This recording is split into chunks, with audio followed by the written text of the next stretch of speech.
Hello and a very warm welcome to the Green Bean. I'm Katie, and on this channel I share my creative process and practice with everything from drawing and painting to knitting, spinning, sewing and any other crafts that like to make an appearance as well. If you've been watching for a long time, you've probably experienced me mixing up my format a little bit in the last few episodes, and I've been really enjoying the creative freedom to play with making different kinds of videos. However, I've also missed making my regular format videos, and I think some of you have missed that too. So this particular episode is going to return to my more usual older format where I'll do a quick dip into various things that I've been working on in my studio this week. And my thought is that going forwards I will sprinkle these kinds of videos in here and there along with the new ones, so it keeps it fresh for me in terms of my interest and excitement for making these videos, and hopefully gives you a bit more variety too, so you get the kind of chatty visit, hear about what's going on, and also a bit of a deeper dive into some of my projects than I get to cover in a shorter episode like this. So yeah, that's what we're going to do today. I've got a bit of painting to share with you and chat about my plans for some new products for my shop in the autumn. I'm going to skip the knitting because I did a big deep dive episode about knitting last week, but I'm going to catch you up on my spinning and my sewing, and of course a walk out on Dartmoor with my precious friend Jack.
On my painting table at the moment, it is all systems go preparing for my mushroom launch in the autumn.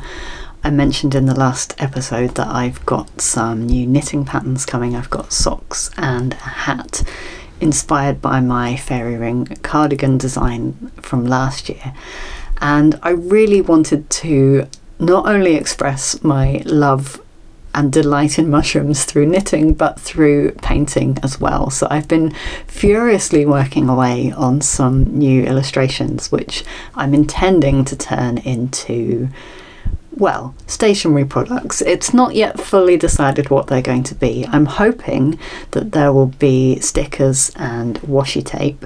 There will definitely be a new enamel pin design. I've already placed the order for that, so that will be coming very soon. I'm really excited about that one.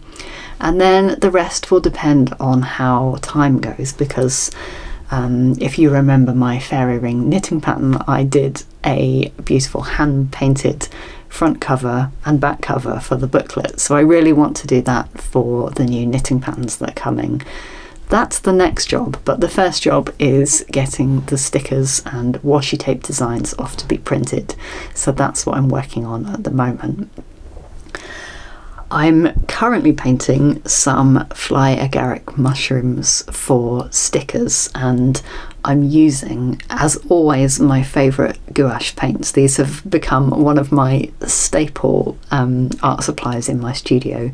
They are Horadam gouache by Schmincke, and I am absolutely in love with them. I still have a fairly limited palette that I bought when I started working with them, and I've pretty much been able to mix all the colours that I've wanted from them, and I'm just really enjoying working with them. It's been really nice to develop my practice and my confidence with these paints over the last year or so through working here in the studio, but also taking the paints outside, doing a bit of outdoor alfresco painting, and it's just been really nice to get confident with a new medium. It's a long time since I've done that, probably art college, which is getting on for 15 years ago since I had pulled out something new to play with. So it's been really fun and satisfying to get confident with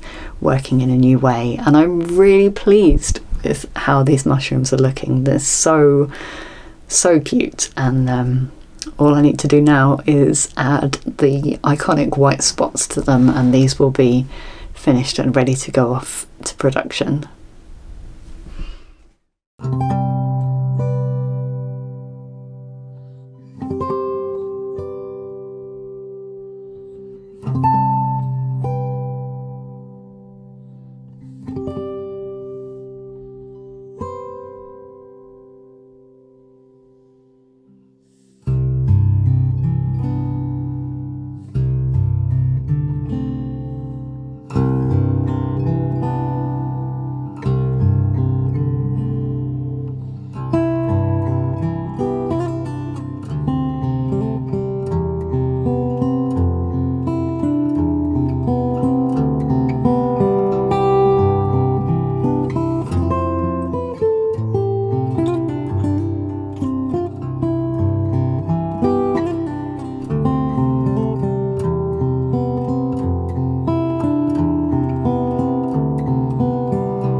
There's continued to be a lot of spinning going on here lately, and I think in part that's down to me just deciding to make spinning part of my daily routine.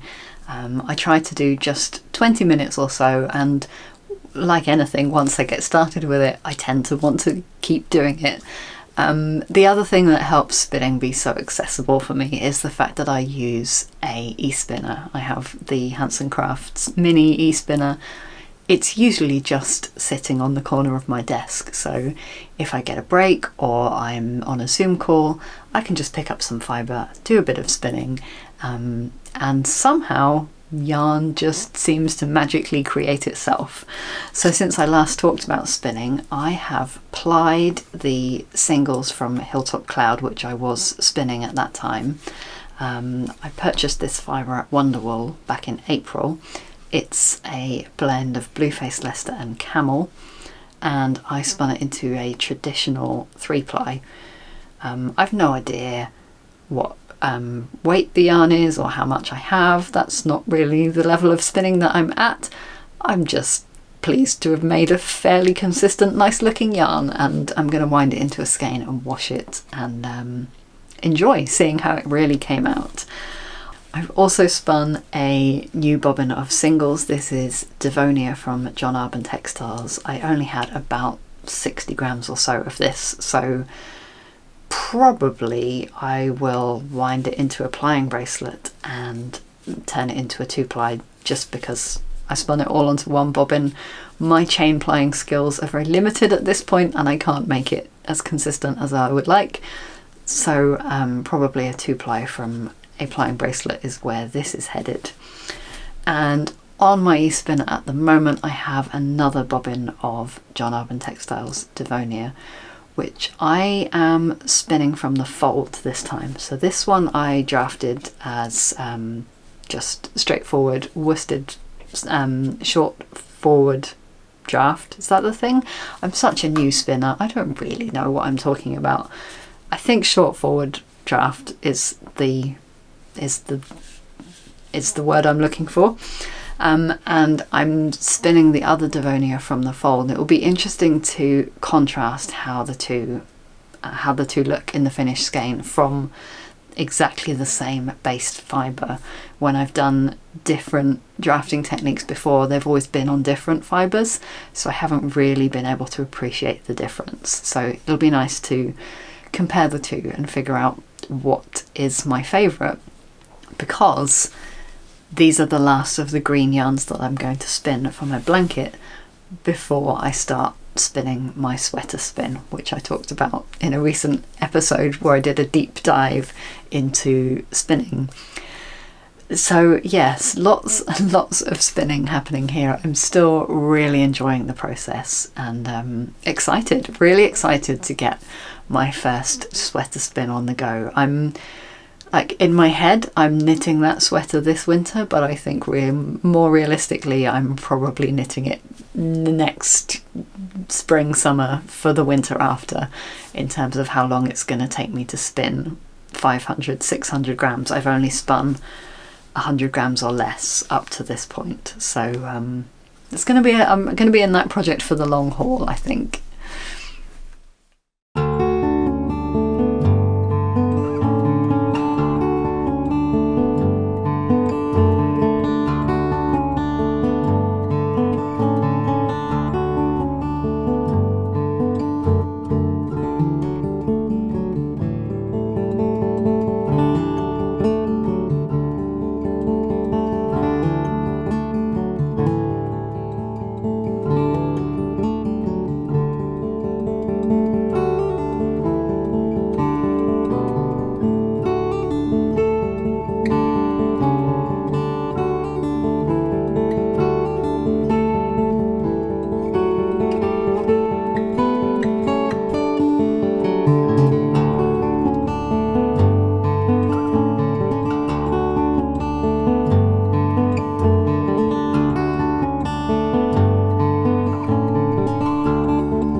I haven't really done much sewing this year so far, partly because my partner and I are living kind of in transition at the moment. I'm sure I mentioned in a recent podcast, we are in the process of moving house. We thought it was going to come together very quickly. It did not. And so half of our life is in boxes. My sewing space has been not set up how I would like it to be. everything's a little bit chaotic behind the scenes here at Green Bean headquarters. I know some people are going to ask where we're moving to, and I'm not ready to tell you yet. Anybody who has purchased a house in the UK knows that nothing is set in stone until you have a key in your hand. So until I'm absolutely certain that it's all going through without a hitch, I'm not going to share where we're going. But rest assured, when I have information to share, I'm very excited to share our house move with you. It's just not time yet, but it's coming. Just keep fingers crossed. In the meantime, I was missing sewing. I really wanted some new clothes for summer, because see the bit where we thought we were going to be moving soon? We packed all of our summer clothes because we thought we were going to be moving in the spring. Anyway, I need some new summer clothes. I decided that a pair of dungaree shorts was in order, and I got some khaki coloured, I think the colour was described as seaweed, from Ray Stitch. It's a fine corduroy and it's perfect. I'm going back to my old favourite dungarees pattern, which was originally drafted from a pair of bird trousers which I adapted and smushed together with a McCall's overall dress, a waistband which I drafted myself. I've made so many adaptations to this pattern now that it's kind of beyond recognition. So I can't really point you to a pattern to make the same dungarees as me. It's been a whole adaptive process that I've gone through and shared on the podcast over the last few years. But I'm so happy to have now arrived at a pattern that I love. I feel confident, fits my body and fits how I want to express myself. So I can just cut it out and sew, and that's what I've been doing. I've just been taking it slowly. I quite often get into a hyper focus when I'm sewing and can sew for hours and hours and not notice that I need to eat or drink or go to the bathroom. So I have been just trying to take it steady, not push through to finish the project. So at the moment I've got the top front bib assembled and the back bib assembled, and I'm just assembling the legs. It's time to do the flat felled seams around the crotch. So that's what I'm working on at the moment.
Thank you for watching this little episode of The Green Bean and checking in with what's been going on with my creative work lately.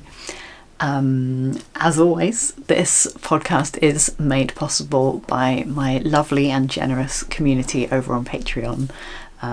I like to make these videos available for free, but it does cost me time and money to put them together, so I would not be able to do it without their generous support.